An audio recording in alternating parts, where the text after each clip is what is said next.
Hello students, today I am going to analyze the poem Meeting at Night by Robert Browning. First we should know about the poet Robert Browning. Robert Browning 1812 to 1889 was an English poet and playwright from the 19th century. Browning's major works include The Last Ride Together, My Last Duchess, Fra Lippo-Lippi. The Pied Piper of Hamelin is a famous children's verse written by him. Robert Browning 19th সেঞ্চুরির একজন বিখ্যাত ইংরেজ কবি এবং নাট্যকার ছিলেন। ব্রাউনিংসের কিছু বিখ্যাত সাহিত্য সৃষ্টিগুলি হল the last ride together, my last duchess, Fra Lippo Lippi etcetera. Pied piper of Hamelin ছিল ব্রাউনিংয়ের লেখা ছোটদের জন্য একটি খুব বিখ্যাত কবিতা। রবার্ট ব্রাউনিং সম্পর্কে আরও কিছু জেনে নেওয়া যাক। রবার্ট ব্রাউনিং ভিক্টোরিয়ান যুগের একজন বিখ্যাত কবি ছিলেন। তিনি 1812 সালের 7ই মে জন্মগ্রহণ করেন লন্ডনের ক্যাম্বারওয়েলে। মাত্র 14 বছর বয়সে তিনি ফরাসি, গ্রিক, ইতালীয় এবং ল্যাটিন ভাষায় দক্ষতা অর্জন করেন। তার প্রথম প্রকাশিত কবিতা হল পলিন, যেটা পাবলিশ হয় 1833 অর্থাৎ 1833 সালে। তিনি কিছু নাটকও লেখেন, কিন্তু নাট্যকার হিসেবে তিনি সাফল্য পাননি। 1845 সালে এলিজাবেথ ব্যারেট ব্রাউনিংয়ের লেখা পোয়েমস পড়ে মুগ্ধ হয়ে তার সঙ্গে দেখা করেন। অর্থাৎ এলিজাবেথ ব্যারেট ব্রাউনিংও কিন্তু একজন পোয়েট ছিলেন এবং একে অপরের প্রেমে পড়ে যান। কিন্তু এলিজাবেথের ফাদার তাদের সম্পর্ক মেনে নেননি। তার বাবা ছিলেন ভীষণ কনজারভেটিভ এবং স্ট্রিক্ট, অর্থাৎ রক্ষণশীল। 1846 সালে তারা পালিয়ে গিয়ে বিয়ে করেন এবং ইতালিতে চলে যান। রবার্ট ব্রাউনিং নতুন কাব্যরীতি, ড্রামাটিক মনোলগ বা নাটকীয় একক ভাষণ তার কবিতায় খুব সুন্দরভাবে ইউজ করেন, যা তাকে সম্মানের আসনে বসায়। তার বিখ্যাত সাহিত্য সৃষ্টিগুলি হল the last ride together, my last duchess, Fra Lippo Lippi, men and women ইত্যাদি। ব্রাউনিং প্রেমের মহান কবিদের মধ্যে অন্যতম ছিলেন। তার কবিতায় প্রেমের উপস্থাপনা খুব মৌলিক, বাস্তবসম্মত এবং মনস্তাত্ত্বিক। ব্রাউনিংয়ের ধারণায় প্রেম হলো সেই জিনিস যা কিছুকে ঐক্যবদ্ধ করে। তার দৃষ্টিতে প্রেম হলো সেই গুণ যার দ্বারা মানুষ অসীমকে স্পর্শ করে। তার বিখ্যাত প্রেমের কবিতাগুলি হলো meeting at night, parting at morning, Evelyn hope, the last ride together ইত্যাদি। এবার কবিতাটির থিম সম্পর্কে একটু জেনে নেওয়া যাক। In the poem the poet describes a journey that ends in a secret meeting between lovers. The poet describes the journey and the meeting in detail. The poem concludes with the delighted meeting of the lovers by a farm near the sea beach. এই কবিতায় কবি একটি যাত্রা বা জার্নির বর্ণনা করছেন, যেটা শেষ হয় যখন প্রেমিক ও প্রেমিকার গোপন সাক্ষাৎ হয়। কবি এই যাত্রা এবং সাক্ষাতের বর্ণনা খুব বিশদভাবে কবিতায় ফুটিয়ে তুলেছেন। কবিতাটি শেষ হচ্ছে যখন প্রেমিক ও প্রেমিকার একে অপরের সাথে সাক্ষাৎ হচ্ছে একটি ফার্ম বা খামার বাড়িতে, যেটা সমুদ্রের বিচের কাছে অবস্থিত। ব্রাউনিংয়ের এই লেখা মিটিং অ্যাট নাইট ইংরেজি সাহিত্যের একটি বিখ্যাত লাভ পোয়েম। এটি প্রথম পাবলিশ হয় 1845 সালের ডিসেম্বর মাসে ড্রামাটিক রোম্যান্সেস অ্যান্ড লিরিক্সে, এই কালেকশন অফ পোয়েমসে। প্রথমে ব্রাউনিং নাইট অ্যান্ড মর্নিং নামে একটি কবিতা লেখেন। পরে তিনি এটিকে দুটি আলাদা কবিতায় বিভাজিত করেন। প্রথম অংশটি হলো মিটিং অ্যাট নাইট আর পরের অংশটি পার্টিং অ্যাট মর্নিং। আমাদের সিলেবাসে শুধু এই মিটিং অ্যাট নাইট এই অংশটি রয়েছে। এই কবিতাটি একটি 12 লাইনের কবিতা। এটি প্রেমিকার উদ্দেশ্যে প্রেমিকের বা কবির যাত্রাকে বর্ণনা করে। তার প্রেমিকা সাগরের পাড়ে এক নির্জন খামার বাড়িতে থাকে। রাত্রিবেলা প্রেমিকার সঙ্গে গোপনে সাক্ষাতের জন্য প্রেমিক সমুদ্র এবং স্থলভাগ পেরিয়ে চলেন। এই জার্নিটা শেষ হয় তাদের আনন্দে পরিপূর্ণ সাক্ষাতে। কিন্তু কবিতাটির একটি ইনার মিনিংও আছে। এটি শুধুমাত্র এক প্রেমিকের তার বিলাভেডের সাথে মিলিত হওয়ার বিবরণ নয়। কবিতার প্রেমিকা বা বিলাভেডের সাথে মিলিত হতে যাওয়ার সময় যে তীব্র প্যাশন বা আবেগ অনুভব করেন, সেটিকে তুলে ধরেছে এই কবিতাটি। কবিতাটি শেষ হয় প্রেমিক ও প্রেমিকার বহু আকাঙ্ক্ষিত মিলনের দ্বারা তাদের দুজনের তীব্র আবেগের পরিতৃপ্তিতে। এই পোয়েমটি অটোবায়োগ্রাফিক্যাল বা আত্মজীবনীমূলক। এটি রবার্ট ব্রাউনিং ও এলিজাবেথ ব্যারেটের লাভ অ্যাফেয়ারকে তুলে ধরে। এলিজাবেথ ব্যারেটের বাইরের জগতের সাথে কোনো সম্পর্ক ছিল না, কারণ তার বাবা খুব স্ট্রিক্ট ছিলেন। তিনি তার বাড়ির 4 দেওয়ালের মধ্যেই সীমাবদ্ধ ছিলেন। একমাত্র ব্রাউনিংয়ের সাথেই তার বন্ধুত্ব ছিল। পরে ধীরে ধীরে সেই বন্ধুত্ব প্রেমে পরিণত হয়। ব্রাউনিং ও এলিজাবেথ গোপনে দেখা সাক্ষাৎ করতেন, কারণ এলিজাবেথ ব্যারেটের বাবা ব্রাউনিংকে মেনে নেবেন না। বেশ কয়েকবার গোপন সাক্ষাতের পর তারা বিয়ে করে ইতালি পালিয়ে যান। এবার আমি পোয়েমটা রিসাইটেশন করে নিচ্ছি, তারপরে লাইন বাই লাইন এক্সপ্লেনেশন করব।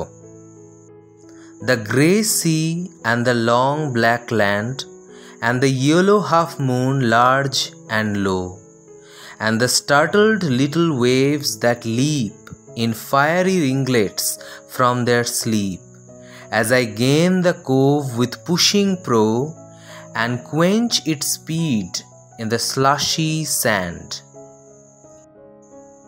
Then a mile of warm sea-scented beach, 3 fields to cross till a farm appears, a tap at the pane, the quick sharp scratch and blue spurt of a lighted match, and a voiceless loud through its joys and fears, than the 2 hearts beating each to each.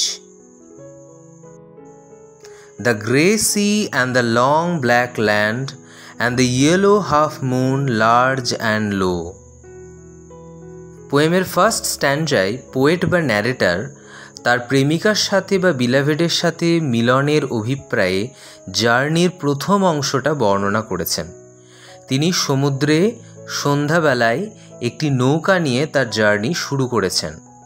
সমুদ্র হচ্ছে grey বা ধূসর, এবং যে land বা স্থলভাগ একেবারে অন্ধকার, তাই ব্ল্যাক বলা হয়েছে। আর সেই সময় হলুদ রঙের অর্ধচন্দ্র দিগন্ত রেখা থেকে উঠেছে, চাঁদটিকে বড় এবং নিচু দেখাচ্ছে। পোয়েট বলছেন যে সমুদ্রটি ধূসর বা গ্রে কালারটি সাজেস্ট করছে চরম হতাশার কালো অন্ধকার জগৎ থেকে আশার দিকে যাত্রা করা। এখানে গ্রে কালারটি সন্ধ্যাবেলার সময়টাও কিন্তু নির্দেশ করে। The color grey suggests a journey from despair to hope. It also indicates the evening time when the poet takes up the journey to meet his beloved. Poet যাত্রা শুরু করেছেন তাঁর বিলাভেডের সাথে সাক্ষাৎ করার জন্য, যে বিলাভেড তাঁর অন্ধকার হতাশাগ্রস্ত জীবনে আশা বা হোপের প্রতীক। কবি সমুদ্র তীরের ল্যান্ড বা স্থলভাগকে ব্ল্যাক বলে বর্ণনা করেছেন, কারণ সূর্যাস্তের পর বাইরের জগতে অন্ধকার বিরাজ করে। এটি কবির যাত্রার সময়টিও কিন্তু নির্দেশ করছে, অর্থাৎ সন্ধ্যা হয়ে গেছে এবং প্রায় রাত নেমে আসছে। এবং ব্ল্যাক কালার এটাও সাজেস্ট করছে যে কবির এই জার্নি এবং তার বিলাভেডের সাথে সাক্ষাতের গোপনীয়তাকেও, অর্থাৎ কেউ জানে না যে কবি তার প্রেমিকা অর্থাৎ বিলাভেডের সাথে দেখা করতে যাচ্ছে। কবি চাঁদের রঙের কথা উল্লেখ করেছেন। তিনি বলছেন চাঁদের রঙটি হলুদ রং বা ইয়েলো কালার সিগনিফাই করছে ওয়ার্মথ এবং প্যাশনকে। এই হলুদ রঙের মধ্য দিয়ে কবির মনের মধ্যে থাকা ভালোবাসার উষ্ণতা এবং আবেগ বা প্যাশন তুলে ধরছে। The color yellow signifies the warmth of love and fiery passion swelling up in the heart of the poet. হলদে চাঁদটি বড় এবং নিচু, কারণ এটি হোরাইজন বা দিগন্ত রেখা থেকে উদয় হচ্ছে। And the startled little waves that leap in fiery ringlets from their sleep. কবি বলছেন যে যখন কবি নৌকা করে এগিয়ে যাচ্ছিলেন তখন ছোট ছোট সমুদ্রের ঢেউগুলো চমকে গেল এবং তারপর তারা ঝাঁপিয়ে পড়ল আগুনের স্ফুলিঙ্গের মতো। অর্থাৎ এখানে কবি সমুদ্র ঢেউগুলোর ওপর মানব গুণ আরোপিত করেছেন বা এই সমুদ্র ঢেউগুলোকে পার্সনিফাই করেছেন। এটাকে পার্সনিফিকেশন বলা হয়। এই পার্সনিফিকেশন ফিগার অফ স্পিচ তিনি ইউজ করেছেন। পার্সনিফিকেশন মানে হলো যখন কোনো জড় বস্তুর ওপর ব্যক্তিসত্তা বা মানব গুণ বা হিউম্যান কোয়ালিটিস আরোপ করা হয়। ঢেউ কি কখনো সাধারণভাবে চমকে ওঠে? ওঠে না। এখানে মানব গুণ আরোপ করা হয়েছে। কবি কল্পনা করছেন এই প্রাণবন্ত সমুদ্রের ঢেউগুলো লাফাচ্ছে। এখানে কবির হৃদয়ের তীব্র আবেগকে বোঝানো হয়েছে পরোক্ষভাবে। এখানে কবির এক্সাইটমেন্ট প্রকাশ পেয়েছে। কবি দেখছেন ঢেউগুলো আগুনের স্ফুলিঙ্গের মতো নৌকার চারিদিকে লাফিয়ে উঠছে। আসলে চাঁদের আলোয় আলোকিত ঢেউগুলো নৌকার সামনের অংশের সাথে ধাক্কা লেগে ভেঙে গিয়ে ছোট ছোট আগুনের স্ফুলিঙ্গের মতো ছড়িয়ে পড়ছে। ফায়ারি রিংলেটস মিন স্মল রিং। এখানে কবির হৃদয়ে প্যাশন বা লাভ সিগনিফাই হচ্ছে এই ফায়ারি রিংলেটসের দ্বারা। কবি এখানে হাফ মুন এই ইমেজের বর্ণনা করেছেন। হাফ কথাটা কোনো কিছুর ইনকমপ্লিটনেস বা অসম্পূর্ণতাকে বোঝায়। কবি এখানে তার জীবনের অসম্পূর্ণতা বা ইনকমপ্লিটনেসকে বোঝানোর জন্য এই হাফ মুনে এই ইমেজারির ইউজ করেছেন। তার বিলাভেডের সাথে দেখা বা সাক্ষাৎ না হওয়া পর্যন্ত কবির জীবনটা ইনকমপ্লিট বা অসম্পূর্ণ। এই ফায়ারি রিংলেটস ফ্রেজটার মধ্য দিয়ে কবিতায় আরও একটা জিনিস প্রকাশ পাচ্ছে। ফায়ারি রিংলেটসের মধ্য দিয়ে কবির বিলাভেডের বা প্রেমিকার curly bright locks of hair বা উজ্জ্বল কোঁকড়ানো চুলের ছবি সাজেস্ট করছে।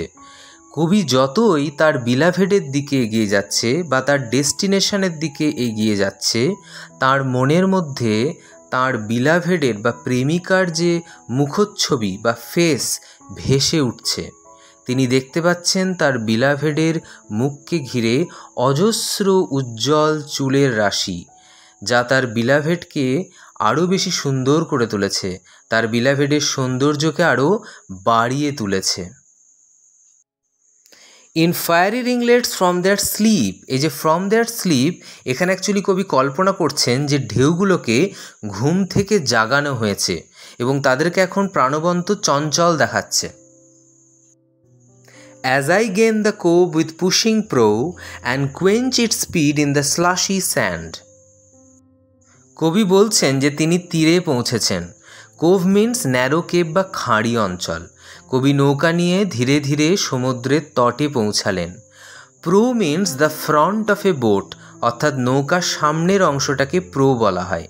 কবি নৌকার সামনের দিকটা অংশটা ঠেলতে ঠেলতে বা টেনে টেনে নিয়ে গিয়ে সমুদ্র তটের বা খাঁড়ির কাছে পৌঁছেছেন এবং সেখানে পৌঁছে তিনি নৌকার গতিবেগ বা স্পিডকে কমালেন, অর্থাৎ তীরে নৌকাটা থামালেন। কোয়েঞ্চির স্পিড মানে নৌকার স্পিডের স্যাটিসফ্যাকশান হলো। বোটটি পরিতৃপ্তির মাধ্যমে থামলো সমুদ্র তটে। এখানে কবির যে তীরে পৌঁছানো তৃষ্ণা, যাতে সে তার বিলাভেডের সাথে দেখা করতে পারে, সেটি পরিতৃপ্ত হয়েছে নৌকার তীরে পৌঁছানোর মাধ্যমে। সমুদ্র তটের বালির বেশ কিছুটা অংশ কিন্তু ভিজে ভিজে থাকে, কারণ সেটা জলে, সমুদ্রের যে ঢেউয়ের জল সেটাতে ভিজে থাকে। স্লাশি কথাটা সেই নরম বালির অংশকে কিন্তু এখানে বোঝাচ্ছে। Here the poet describes the beach to suggest the excitement the lover feels before his meeting with the beloved. এখানে কিন্তু কবি তার যে এক্সাইটমেন্ট বা উত্তেজনা সেটাকে কিন্তু প্রকাশ করছেন, অর্থাৎ তিনি তার বিলাভেড বা প্রেমিকার সাথে দেখা করতে যাচ্ছেন তার ঠিক আগে তার মনের মধ্যে যে উত্তেজনা সেটাই কিন্তু তিনি এখানে প্রকাশ করছেন। Then a mile of warm sea-scented beach, 3 fields to cross till a farm appears. Second স্ট্যান্জাতে লাভার বা ন্যারেটারের জার্নির দ্বিতীয় অংশটি বর্ণনা করা হয়েছে, যে জার্নিটা হবে ল্যান্ডের ওপর। সেই লাভারকে উষ্ণ সমুদ্রের নোনা গন্ধযুক্ত 1 মাইল সমুদ্রতট বা সৈকত অতিক্রম করতে হলো। সেই 1 মাইল সমুদ্রতট পার করার পরে তাকে আরও 3টি মাঠ পেরোতে হলো গন্তব্যে পৌঁছানোর জন্য। সারাদিন চড়া রোদে উন্মুক্ত থাকার কারণে সমুদ্রতট এখনও উত্তপ্ত, অর্থাৎ সন্ধ্যাবেলা হয়ে গেছে কিন্তু এখনও উত্তপ্ত। সমুদ্রতট ও 3টে মাঠ পার করে তবেই ন্যারেটর বা লাভার পৌঁছাতে পারবে সেই ফার্ম বা খামার বাড়িতে যেখানে তার বিলাভেড বা প্রেমিকা তার জন্য অপেক্ষা করছে। থ্রি ফিল্ডস এই ফ্রেজটি এখানে ইম্পর্ট্যান্ট। থ্রি ফিল্ডস 30 ইয়ার্স বা 30 বছর সময়কে বোঝাচ্ছে। এই 30 বছর আসলে রবার্ট ব্রাউনিংয়ের সাথে এলিজাবেথ ব্যারেটের দেখা হওয়ার আগের সময়কে বোঝাচ্ছে। রবার্ট ব্রাউনিং 30টা বছর অতিবাহিত করেছিলেন এলিজাবেথের সাথে দেখা হওয়ার আগে। A tap at the pane, the quick sharp scratch and blue spurt of a lighted match. এরপরে লাভার বা ন্যারেটার সেই ফার্ম বা খামার বাড়িতে পৌঁছালেন। সেই লাভার ট্যাপ অ্যাট দ্য পেন মানে জানলায় মৃদুভাবে নক করলেন। সঙ্গে সঙ্গে ঘরের ভেতরে দেশলাই বাক্সে দেশলাই কাঠি ঘষার শব্দ শোনা গেল। দেশলাই কাঠি ঘষার শব্দের পরেই দেশলাই কাঠির নীল আলো দেখা যায়। এই জন্য এখানে বলা হয়েছে blue spurt of a lighted match. Match মানে হলো দেশলাই কাঠি, অর্থাৎ দেশলাই কাঠিটা যখনই জ্বালালো তখনই সঙ্গে সঙ্গে সেই নীল আলোর একটা আভা দেখা গেল। কুইক শার্প স্ক্র্যাচ মানে দেশলাই কাঠি ঘষার শব্দ। এখান থেকে বোঝা যাচ্ছে যে কবির বা লাভারের সাথে তার বিলাভেডের এই যে দেখা করা বা মিটিং করাটা পূর্ব নির্ধারিত বা আগে থেকেই প্ল্যান করা ছিল। যেহেতু আগে থেকেই ঠিক করা ছিল, সেই জন্য জানলায় হালকাভাবে নক করতেই তার বিলাভেড বা লেডি লাভ দেশলাই কাঠি জ্বালালেন। And a voice less loud through its joys and fears than the two hearts beating each to each. তারপর শোনা গেল একটা ভয়েস বা কণ্ঠস্বর, যে কণ্ঠস্বরটা খুব ক্ষীণ বা মৃদু, কারণ তার বিলাভেড বা লেডি লাভ ভীষণভাবে ভীত এবং আনন্দিত। এই ভয়েসটা হলো কিন্তু ওই বিলাভেড বা লেডি লাভের। পুরো মিটিংটাই যেহেতু সিক্রেট, তাই লেডি লাভ ভীষণভাবে ভীত।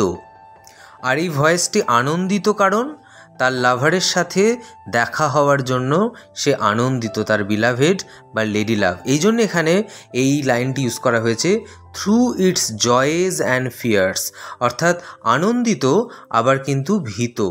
কবি বলছেন যে লেডি লাভ বা সেই বিলাভেডের বা প্রেমিকার ভয়েসটি তাদের হৃদয়ের হৃৎস্পন্দনের আওয়াজ থেকেও মৃদু। দুটি হৃদয়ের জোরে জোরে স্পন্দনের জন্য প্রেমিকার কণ্ঠস্বর ক্ষীণ বা মৃদু মনে হচ্ছে। আসলে দুই ব্যক্তির, এখানে টু হার্টস বলতে দুই ব্যক্তির কথা বোঝানো হচ্ছে, অর্থাৎ একজন লাভার আর একজন হচ্ছে তার বিলাভেড বা লেডি লাভ। দুই ব্যক্তির হৃৎস্পন্দন, যে দুটি হৃৎস্পন্দন এখন একে অপরের সাথে একে অপরের জন্য স্পন্দিত হচ্ছে। The two hearts beating each to each, সেই দুটো হৃদয়ের স্পন্দনের জোরে জোরে আওয়াজ শোনা যাচ্ছে, কারণ তাদের হৃদয় ভীষণ খুশি, উত্তেজিত এবং আবেগে পরিপূর্ণ। পরিশেষে এই মিলনের উত্তেজনায় প্রেমিক প্রেমিকা অর্থাৎ সেই লাভার এবং বিলাভেডের হৃৎস্পন্দনের মাধ্যমে তাদের লাভ সমস্ত বাধা বা অবস্ট্রাকশনস অতিক্রম করে জয়ী হলো। এবারে কবিতায় যে ইমেজারিগুলো ইউজ করা হয়েছে সেগুলো একটু দেখে নেওয়া যাক। এই কবিতায় 4 ধরনের ইমেজারি ইউজ করা হয়েছে। সাইট মানে দৃশ্য বা ভিজুয়াল, সাউন্ড মানে শব্দ, টাচ স্পর্শ, আর স্মেল গন্ধ। ভিজুয়াল ইমেজারিগুলো যেখানে ইউজ করা হয়েছে সেগুলো হলো grey sea, long black land, yellow moon, startled little waves, fiery ringlets, blue spurt of a lighted match. এই সমস্ত জায়গাতে এই ভিজুয়াল বা দৃশ্যের ইমেজারিগুলো ইউজ করা হয়েছে। ধূসর সমুদ্র, দীর্ঘ কালো ল্যান্ড, হলদে চাঁদ, তারপরে চমকে ওঠা ছোট ছোট যে ঢেউগুলো ইত্যাদির মধ্যে কিন্তু এই ভিজুয়াল ইমেজারি ইউজ করা হয়েছে, যেগুলো কিন্তু আমরা যখন আমরা পড়ব কবিতা তখন আমরা নিজেদের চোখে সেগুলোকে যেন দেখতে পাচ্ছি। সাউন্ড ইমেজারিগুলো ইউজ করা হয়েছে tap at the pen, sharp scratch, voiceless loud, hearts beating, অর্থাৎ জানলায় যে নক করার শব্দ, দেশলাই কাঠি ঘষার আওয়াজ, ক্ষীণ কণ্ঠস্বর এবং হৃৎস্পন্দনে। স্পর্শ অর্থাৎ টাচ, সেটা ইউজ করা হয়েছে ভেজা বালুচর বা সেই স্লাশি স্যান্ড এই ফ্রেজটার মাধ্যমে। আর স্মেল বা যেটাকে অলফ্যাক্টরি বলা হয় সেটা ইউজ করা হয়েছে এই ফ্রেজে ওয়ার্ম সি সেন্টেড বিচ, অর্থাৎ সাগরের সেই গন্ধমাখা উষ্ণ সৈকত, এই ফ্রেজগুলোর মধ্য দিয়ে।